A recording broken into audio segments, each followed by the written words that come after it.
Un homme peut-il aller chez son voisin dont la femme se plaint d'être mal nourrie, d'être mal soignée, d'être malheureuse, et l'amener dans sa chambre à coucher à lui pour s'en occuper, et dire qu'il n'est pas adultère et ne pas subir les conséquences d'un adultère? Puis-je aller chez mon voisin, prendre 2 de ses moutons, et quand les gens vont crier au voleur, dire non, je voulais juste les nourrir parce que je trouvais qu'ils étaient maigres et je les ai pris pour les nourrir, pour les soigner? Bien sûr que non. Dieu se respecte. Parce que Adam et Ève ont choisi de ne pas obéir à Dieu, mais d'obéir à Satan, ils ont fait alliance avec le diable et sont devenus en esprit la propriété du diable. Tous ceux qui naissent donc d'Adam et Ève comme des hommes naturels sont spirituellement sous l'autorité du diable, le prince de ce monde.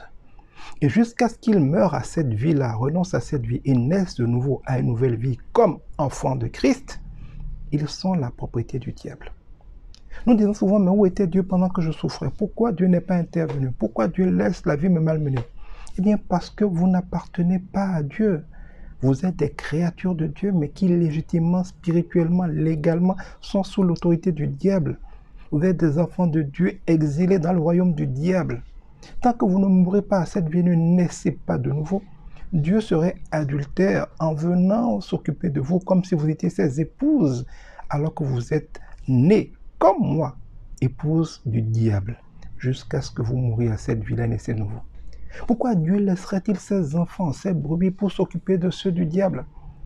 Quand la femme syrophénicienne est venue voir Jésus pour demander à être bénie, elle a dit, je ne peux pas donner la nourriture des enfants aux chiens. Elle ne l'injuriait pas. Le chien là veut dire celui qui ne connaît pas Dieu. Évidemment, la dame, par humilité et sagesse, a dit, Seigneur, les chiens peuvent manger ce qui tombe sous la table de leur maître. Elle confessait qu'elle était indigne d'être bénie. Elle venait donc de croire au Sauveur par la grâce et par la miséricorde. Elle a été sauvée par la grâce. À partir de ce moment, elle n'était plus une chienne. Sa réaction a fait d'elle quelqu'un qui passe de chienne à enfant de Dieu. Jésus dira, je n'ai pas vu en Israël une si grande foi, et l'a bénie.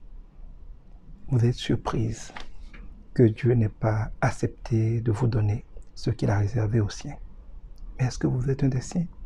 Est-ce que vous êtes en alliance avec lui? Est-ce que vous croyez en lui? Est-ce que vous lui obéissez? Vous faites tout ce qu'il dit? Tout ce qu'il dit plutôt?